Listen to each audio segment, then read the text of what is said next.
saudara yang terkasih, mengisi renungan pada hari ini, Minggu Prapaskah kedua. Yesus menyatakan kemuliaannya di atas gunung yang tinggi. Yesus naik ke atas gunung. Nama gunung itu dalam lokasi atau tempat yang sekarang dijadikan wisata ziarah religi itu Gunung Tabor. Dan dalam Injil Markus disebut gunung yang tinggi, yang berarti dari ketinggian bisa melihat lembah di bawah. Lembah itu subur, lembah itu banyak tanaman dan perkebunan. Atau gunung suci karena tempat untuk berdoa. Yesus naik ke atas gunung untuk berdoa. Gunung adalah lambang kediaman Allah sendiri. Yesus hanya membawa 3 murid pilihan, yaitu Petrus, Yohanes, dan Yakobus. Dan penulisan urutan dalam Injil Lukas hari ini itu khas, karena biasanya disebut Petrus, Yakobus, dan Yohanes.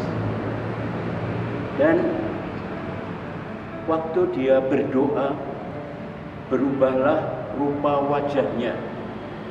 Dan ini yang kita kenal dengan sebutan transfigurasi. Wajah bisa mewakili seluruh pribadi. Pakaiannya juga berubah, yakni menjadi putih berkilo-kiloan. Tidak dikatakan warna apa yang menjadi pakaian Yesus sebelumnya, tetapi putih berkilo-kiloan ini juga menandakan pakaian orang dari dunia seberang, dunia para kudus, para malaikat dan sebagainya. Dan tampaklah kepada murid-muridnya yang sedang tidur, 2 orang berada bersama Yesus. Mereka adalah Musa dan Elia, yang kiranya mewakili Taurat dan Nabi dari Perjanjian Lama. Mereka juga tampak dalam kemuliaan dan sedang berbicara dengan Yesus tentang tujuan kepergiannya ke Yerusalem. Dan dalam Injil Lukas sangat khas, mulai dari bab 9 ayat 51 sampai bab 19 ayat 45 adalah perjalanan Yesus menuju Yerusalem. Mengapa tema ini yang dibicarakan dan apa sebenarnya tujuan Yesus ke Yerusalem itu? Kata yang digunakan dalam bahasa aslinya adalah Exodus.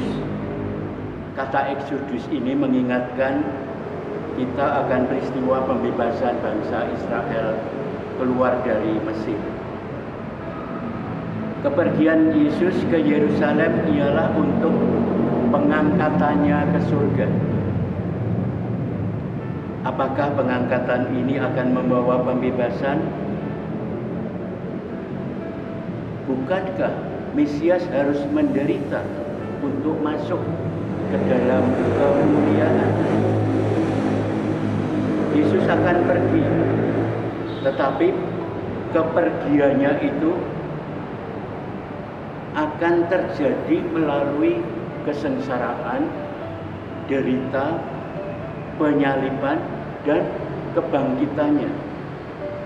Tujuan kepergiannya ke Yerusalem tidak berakhir pada kematiannya pada kayu salib, tetapi dengan pengangkatannya ke surga. Akan ada suatu kepergian atau eksodus baru. Dan dengan eksodus ini umat manusia dibebaskan dari kekuasaan iblis dan diangkat untuk melihat kemuliaannya. Semuanya ini terjadi sesuai dengan apa yang tertulis dalam Taurat dan para nabi. Itulah sebabnya Musa dan Elia hadir pada peristiwa ini dan berbicara tentang eksodus atau kepergiannya ke Yerusalem. Keduanya juga dianggap pantas membicarakan tema ini karena mereka dikatakan telah naik ke surga. Dan tradisi Yahudi tentang Musa yang tertulis dalam kitab Perjanjian Lama. Semuanya itu, saudari-saudara terkasih, terjadi ketika Petrus dan teman-temannya sedang tidur. Peristiwa serupa terulang kembali, yaitu di Taman Getsemani. Sedang Yesus berdoa, murid-muridnya tertidur. Ketika mereka terbangun, mereka melihat Yesus dalam kemuliaannya, dan juga Musa dan Elia yang disebut kedua orang yang berdiri di dekatnya itu. Tidak ada reaksi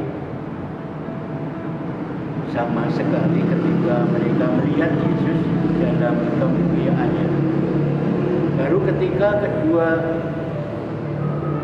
orang, Musa dan Elia itu mau pergi, Petrus berkata kepada Yesus, "Guru, alangkah baiknya kita berada di tempat ini. Biarlah sekarang kami dirikan 3 kemah." Seperti kita alami kalau kita sampai di tempat yang nyaman, membahagiakan, indah, pemandangannya bagus dan sebagainya, biasanya kita merasa kerasan, merasa ingin berlama-lama di sana, dan bisa jadi suatu saat ingin kembali. Dan pada waktu itu, saudari-saudara terkasih, Petrus memandang kemuliaan Yesus dan ingin terus memandangnya. Mendirikan kemah biasanya dilakukan pada waktu pesta panen, di mana orang bersukacita dan bersorak-sorai, dan itu ada dalam tradisi Islam. Akan tetapi, mengapa Petrus mau mendirikan kemah untuk Musa dan Elia? Apakah dia mau menyamakan Yesus dengan kedua nabi itu? Lukas memberi keterangan bahwa semuanya itu dikatakan Petrus karena dia tidak tahu apa yang mau dikatakannya itu. Dia tidak memahami kata-katanya sendiri, atau lebih tepat, dia tidak mengerti makna dari penglihatan itu. Sedang Petrus masih berkata-kata, "Datanglah awan menaungi mereka." Inilah tanda kehadiran Tuhan. Dan baru sekarang mereka menjadi takut karena dinaungi oleh kegelapan. Dalam perasaan tak menentu, itulah mereka mendengar suara dari dalam awan itu yang berkata, "Inilah anakku yang kupilih, dengarkanlah dia." Kepada murid-murid ini ditegaskan bahwa Yesus bukanlah hanya guru mereka. Dia adalah anak Allah sendiri. Dialah Raja Mesias. Itulah yang terkandung dalam kata-kata yang kupilih. Oleh sebab itu, hendaknya murid-murid mendengarkan dia. Hendaknya mereka percaya kepada apa saja yang dia katakan. Janganlah mereka mendengar orang lain, karena ketika suara itu terdengar, tampaklah Yesus seorang diri. Masa-masa Musa dan Elia telah lewat, tetapi kehadiran mereka masih sangat dibutuhkan untuk memahami misteri ilahi ini. Saudari-saudara terkasih, tanpa diperintahkan oleh Yesus, murid-murid itu merahasiakan apa yang mereka lihat, dan tentu saja juga apa yang mereka dengar. Mengapa? Karena kepada murid-murid yang lain, mereka juga merahasiakan hal itu. Mungkin karena orang harus diam di hadapan misteri ilahi, tetapi lebih mungkin lagi karena tidak tepat berbicara tentang kemuliaan Yesus sebelum kebangkitannya. Maka renungan ini dalam masa Prapaskah, kita diajak untuk melihat sebentar, seleraman atau dalam waktu yang singkat kemuliaan Yesus itu. Dan dalam Injil sinoptik Santo Matius, Markus, dan Lukas, peristiwa Yesus menampakkan kemuliaan di atas gunung itu adalah sesudah menubuatkan sengsara, wafat, dan salibnya. Maka kita nanti dapat merayakan kebangkitan dan kemuliaan Yesus kalau kita mendahuluinya dengan mengenang sengsara dan wafat Tuhan. Sebagaimana ungkapan Jerbasuki Mowo Bio, berakit-rakit ke hulu, berenang-renang ke tepian, bersakit-sakit dahulu, bersenang-senang kemudian, dan bahwa kemuliaan, kebahagiaan itu harus didahului dengan pengorbanan. Marilah dalam masa Prapaskah ini tetap jalan terus misi memasuki masa Prapaskah yang masih panjang selama 40 hari ini, untuk nanti pada saatnya kita merayakan sengsara, wafat, dan Paskah, kebangkitan dan kemuliaan Kristus. Tuhan memberkati.